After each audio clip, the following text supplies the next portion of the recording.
Hey y'all, welcome to Inflect. I'm Michael Daehne. On today's episode, I'm joined by Rahoul Ghose, Chief Information Officer at ECMC Group and a seasoned tech executive whose career spanned leadership roles at Best Buy, Cargill, Honeywell, and more.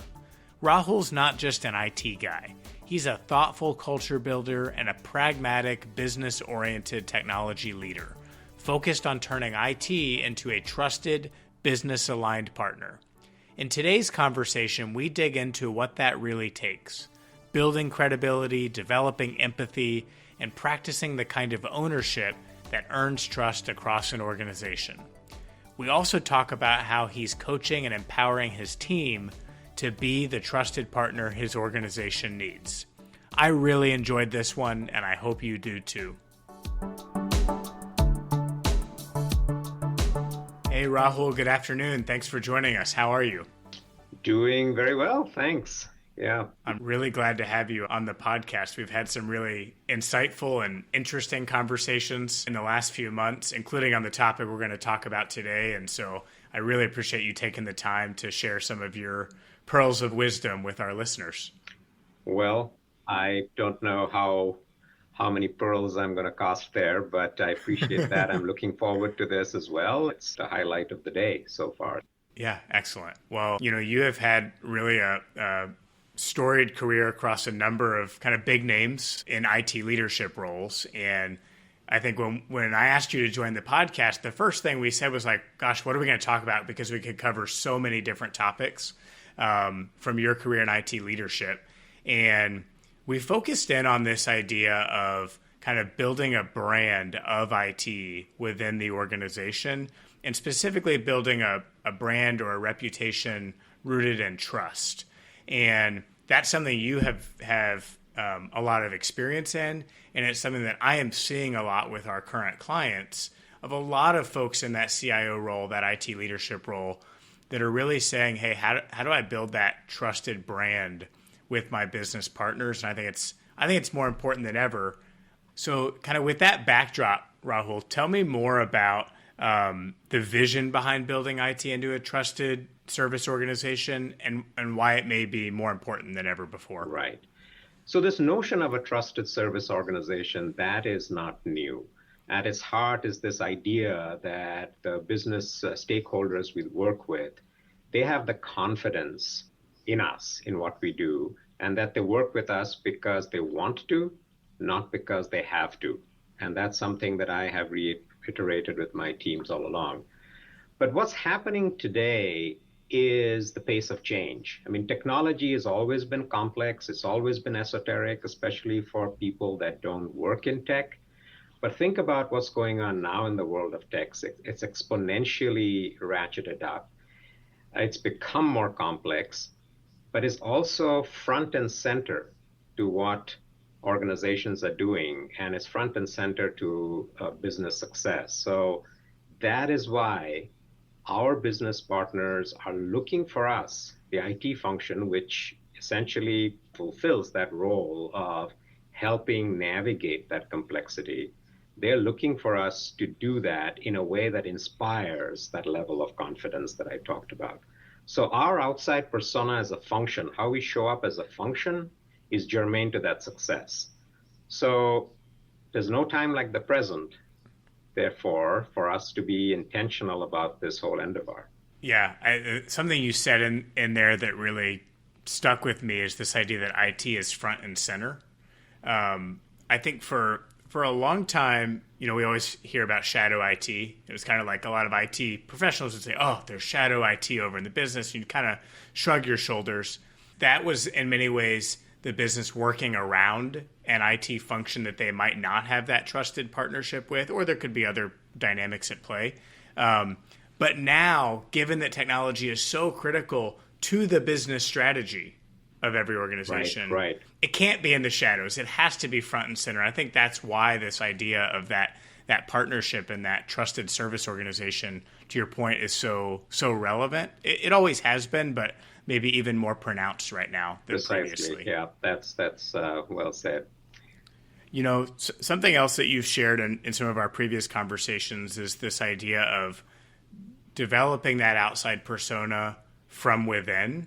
and kind of it's the internal way we work and the things we're doing that will ultimately define that persona. Can you unpack that a little bit more for us? Yeah, I think the idea of from within comes from this notion that it has to be aspirational within IT. We have to want to be the trusted partner, not be told by somebody that that is what you should be. So we have to want to have a seat at the table. We want to have to excel. And I want our entire IT team to have that aspiration, not just me, the CIO. And it will require building our collective muscle up and down and across the organization to develop that persona. So, what that looks like in practical terms is that we build our capability around a core set of attributes. And these set of attributes are things that are visible to our business partners in every point of engagement that we have with them. And across the entire function, up and down the entire function, that people recognize the IT function for what it is because of how we show up. Now, I want to qualify that by saying that I am proud of our IT team. So this is not about a hole that we are trying to dig out of. It is more in the spirit of continuous improvement and being intentional about it. Intentional about doing something that we are doing organically in different places, but now putting it in a package and giving it a name and a center of our consciousness. Yeah, I think the comment on continuous improvement is really spot on too, because your team, like all of our teams want to win, right? Like Right. Teams aspire to be successful. No one comes to work and says, I want to be bad at my job. I want to have a low trust environment with my business partners, any of that. And so this idea of kind of identifying core attributes and helping do the skill building and development makes everyone on your team more successful. And of course, your business partners and the enterprise more broadly. What are some of those attributes? Do you have some examples? Yeah, so we've settled on, and we worked on this quite a bit, but we've settled on roughly half a dozen, what I call external facing things that I want our business partners to see and recognize us for those. So these are things like 200% ownership, customer centricity, having a growth mindset. These are 3 of the 6. And we want these, as I keep saying, to be exhibited up, down, and across the function. So I'll give you an example. One of the attributes is technical expertise, which you would expect. That's what we are put on this planet to do as an IT function, to provide that. But I want that expertise to be visible, commensurate with our place in the organization. So obviously, technical roles will be deeply technical, but I, as the CIO, should personally know enough about, say, cybersecurity or AI to engender that confidence and trust with my peers, with the CEO, and the board.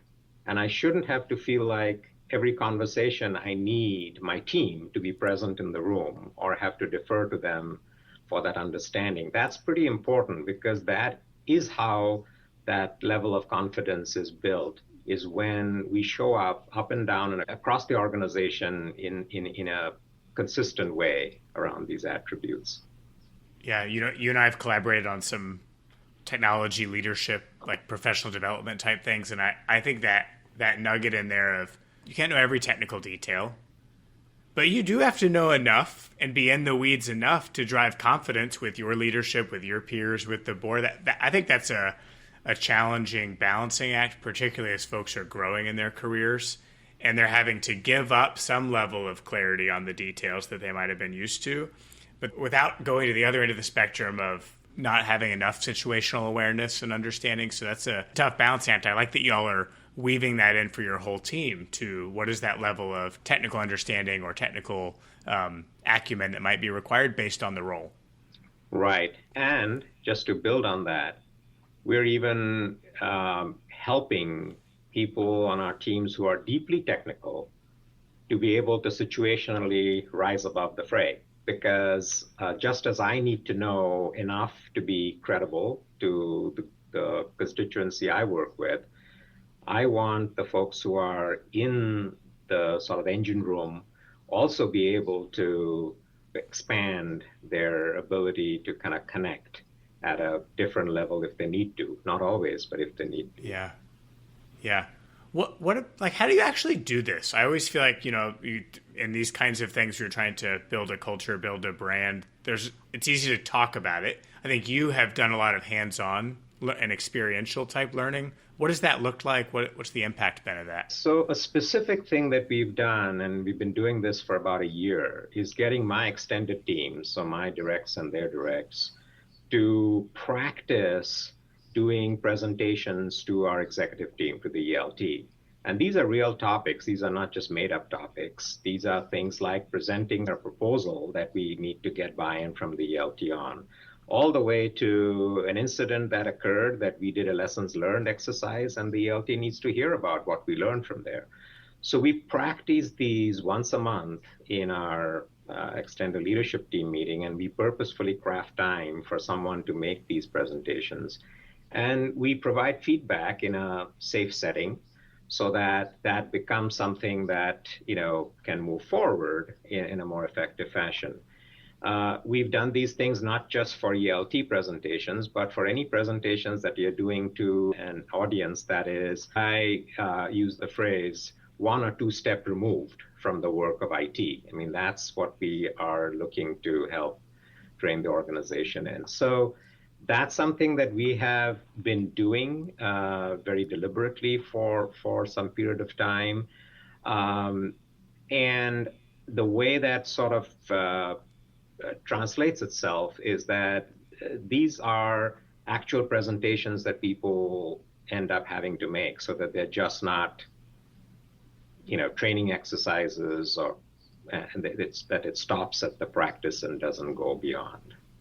Yeah, I'm so glad you hammered home that point, because I think that idea that you are weaving this into your operational cadence and your flow for your team. It's not, hey, once a year we're going to go have a training session for half a day. It's like, hey, as we are navigating real conversations, real problems, things that you probably in fact are going to share with the rest of the executive leadership team or the board, giving your team members that opportunity to kind of put themselves in that position, exercise some of those muscles and try it out. I think doing it in a setting where it's more real world versus kind of a simulated training type thing. And I have had them do the presentations themselves to the ELTs. In essence, gives it that sense of realism that you move from practice to prime time. Yeah, exactly.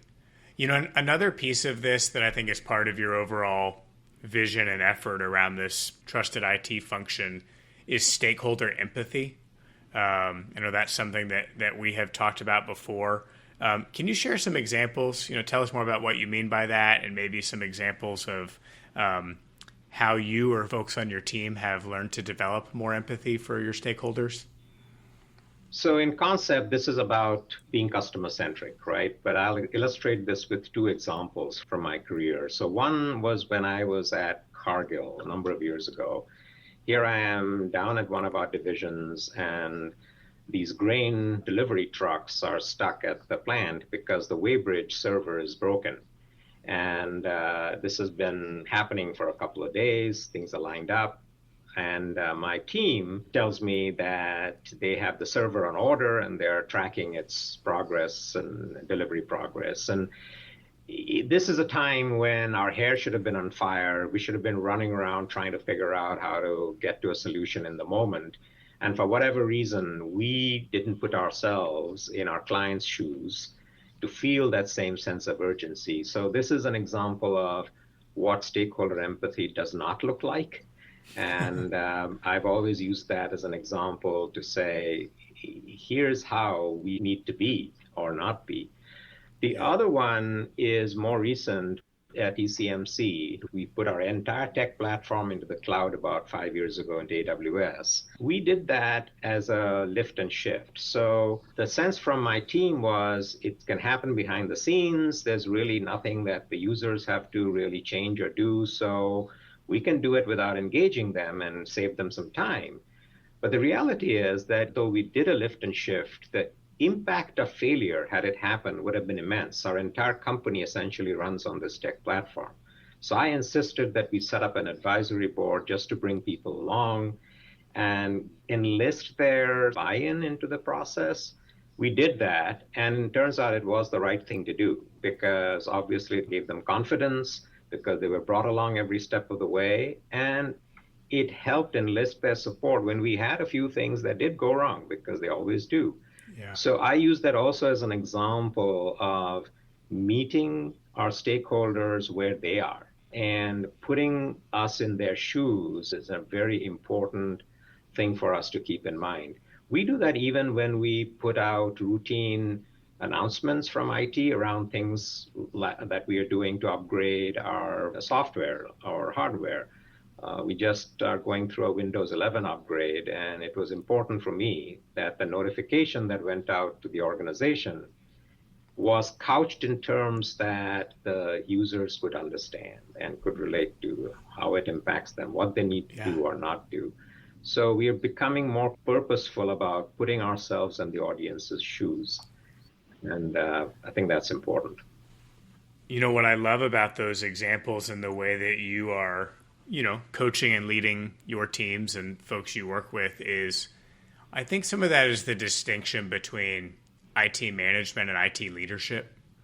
Like IT leadership is being really in tune with your stakeholders, the business. It's having a pulse on what's important to them so that you and your teams are able to empathize with them before they tell you you need to empathize with them, right? I think sometimes when you have a collaborator, a business partner, whomever, and they're very frustrated by something, you go, oh, I can see how you feel that way. I empathize.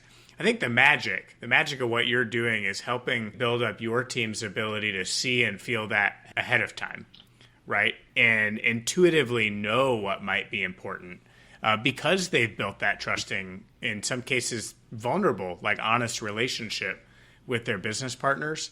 All of that, I think, helps drive that empathy up and that ability to kind of understand and put themselves in other people's shoes. Yeah, I think that is very, very aptly put. This idea of being proactive in our sense of being empathic is very, very important. It's a good segue to one other thing I wanted to ask you about as it relates to the attributes and the playbook or the framework you're using, which is, you said 200% ownership. What do you mean by that? Or tell me more about how y'all have defined that.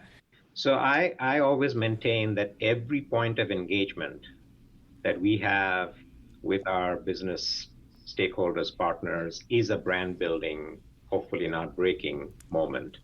And I'll give you an example. This is another actual example from my past where the CEO meets this IT team member in the elevator and talks about his printer not working. And this person says, well, somebody else handles that. I don't. And here's the number to call, which clearly wasn't the response that I would have expected. The response would have been, let me follow through on that, go back to the person, coordinate, and then circle back with the CEO to ensure it had been taken care of. So that, to me, the idea is that you are accountable. You feel ownership and accountable for the greater good, for the persona that we want to project across the IT function as a trusted partner. And your action every day, even though it does not fall directly in your wheelhouse, should be in service of that notion of being a collective trusted partner.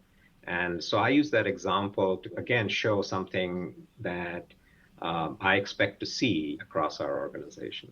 Something that I've been thinking a lot about and working with a lot of our clients on is this idea that a lot of your interactions or my interactions outside the workplace as consumers. Right. Those interactions have rapidly changed in the last 10, 15 years, mostly for the better, not all. But what we expect from Delta Airlines when we call in or want to make a flight change, or what we might expect from the app for our grocery store or Target, or pick whatever kind of B2C brand you want to think about, those expectations have risen so much that yes, we as individuals are used to pretty real-time responses and feedback, and not a lot of, hey, that's not my department, right? They have figured out in their omni-channel experiences how to shield us from how they're structured departmentally. Yes.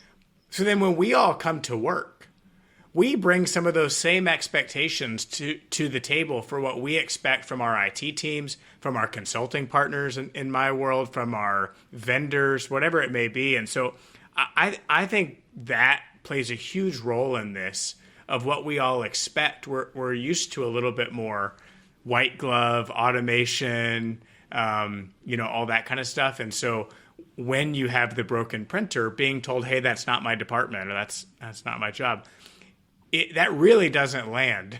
No, right? absolutely. It never has, but particularly now, I think, as the expectations have changed. I think just to build on that, you're absolutely correct in that our experiences in our own personal lives should be mirrored in how we think of ourselves in IT relative to our client base. Because who would you rather work with? The technician who repairs your furnace and has a bedside manner, so to speak, or takes ownership of an issue, or somebody who palms it off to someone else? I mean, think about it those ways as well. Exactly. Well, just a couple more questions, then I'm going to get to the lightning round we always like to end with. Everything we've talked about, obviously you can hear the energy in my voice. I love it. I can see the value in what you're doing, but I know it's easier said than done. What are some of the challenges or roadblocks maybe y'all have run into? I think the challenges are not very exotic. They are just regular challenges of getting everybody on the same mindset, getting people in the IT organization thinking very intentionally, purposefully about this is how we want to be and this is what better looks like.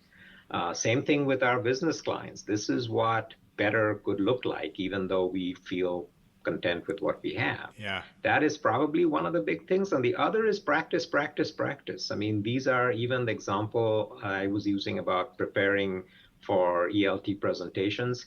It's more than one round at it that gets you close to where you want to be. So people spending the time to practice, people thinking, taking the time to put themselves in the customer's shoes before they send out a notice or a communication. That's where I think the hurdles come about. And so my job, I see, is to be that evangelist, to constantly put it in front of my organization that this is how we need to be. This is how we need to show up with all those 6 attributes. Every opportunity I get, I like to say that so that it's using the teachable moment, so to speak. Yeah, absolutely. What's next? Are there any other things on your radar or your plan as you continue to kind of invest in this? So on this particular topic, it's a personal passion of mine because I want to feel like there's a legacy I'm leaving behind, a legacy that says we are a world-class organization and we are recognized for that. So I want to systematize this. What we are doing organically, put a framework around it, make it part of people's development plans and goals, and put it in a spot where it can endure even after I am gone. So that's, I would say, the work ahead, is to give it a structure and a process that builds on what we are doing and have it be a ongoing thing. Yeah, love that. Making sure that it is kind of sustainable and evergreen into the future. Okay, Rahoul, just a few more lightning round questions while we have you. So interestingly, we've spent most of our conversation talking about a lot of soft skills stuff. Yeah. So what's the one non-tech skill you think every IT professional should build or have? I'd say demystifying technology for non-technologists. I think that's 90% of what I do in my job. I think everybody should know how to do that. What about the most underrated quality of a great IT leader? The great IT leaders are usually great business-oriented leaders, and I use the word business-oriented than just business leaders, because what I mean by that is they intimately understand the business model of the organization they're in and where technology can play a role in advancing that business. Yeah. What about a leadership mistake you've made that taught you something valuable? Oh, many I have, I'm sure, but one that comes to mind is having an overabundance of empathy, where I did not make changes on my team fast enough, and when I should have. Been there. Yep, that's always tough. Last one, best advice you've ever received on this idea of building trust. Be authentic. Don't have any hidden agendas.